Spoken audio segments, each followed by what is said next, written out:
Hey, this is Ralph, and in this video I want to experiment with a few Excel functions related to date and time.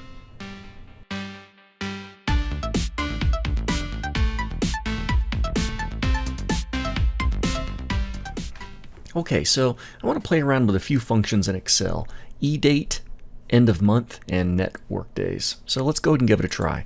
I'm going to start off just by simply creating a column of dates up here. And if I wanted a series, and let's say these are all going to start on the first of the month, that's pretty easy. I can just type in something like 1-1-19 and then 2-1-19, and now I've got a pattern.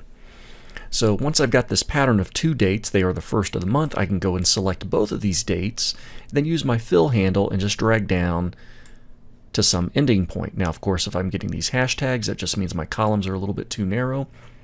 In fact, I'll take a moment and embiggen them all.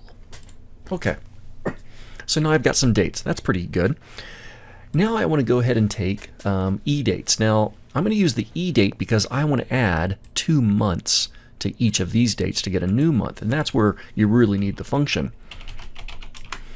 Because I can't just go to a particular month and say, okay, well, if I take January 1st, 2019 and add 31 to it, that does get me to February 1st, 2019, but of course not every month has 31 days, so that formula is not going to last long for being accurate.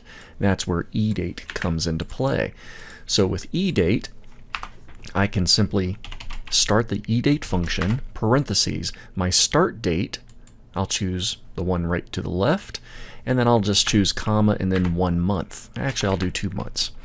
Close that parentheses, and there we go. And you can see I've got from January 1st, 2019 to March 1st, 2019, and I can autofill this down, and everything's going to be accurate. I'm still on the first day of the month, and all of these months in my second column are 2 months after, or all of these dates in my second column are 2 months after the first column. So that's an eDate function. That one's pretty useful. Now, let's go and try end of month. Now, I actually could do a little bit of basic calculation like I did before. For instance, I could put in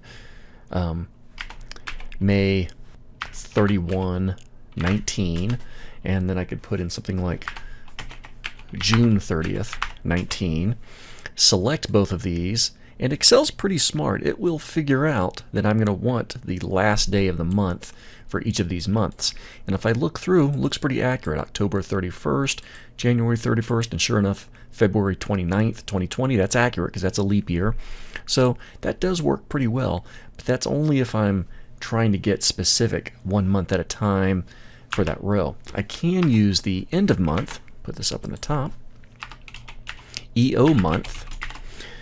The start date in question, I'll go ahead and pick my eDate, comma, and then I could do the number of months. So if I wanted to get the end of month of the month that I've got selected, in this case, I could type a 0 here, and that's going to give me the last days of whatever this month that I started in the prior column. But I could also change this 0 and instead put in something like a 1, and it'll be 1 month after. So it could be that you need to produce the next end of month that'll include a full month after a particular start date. So that's end of month. And then I'm going to finish this off with NETWORKDAYS. So there's a coworker here in my office who is retiring, and she is counting her network days until retirement.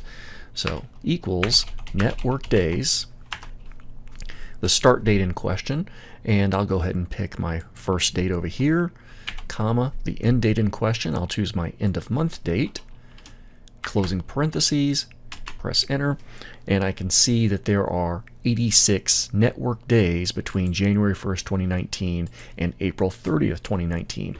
Just so that we can make a quick comparison, I will simply do equals in the next column, that end of month day minus that starting day, and that tells me that there are literally 119 days between those two dates, but there are 86 network days. So the other days must be weekend days, Saturdays and Sundays. Okay, so occasionally you will have to do some work with dates in Excel, especially working with months, counting to the end of a month or a subsequent month and so forth.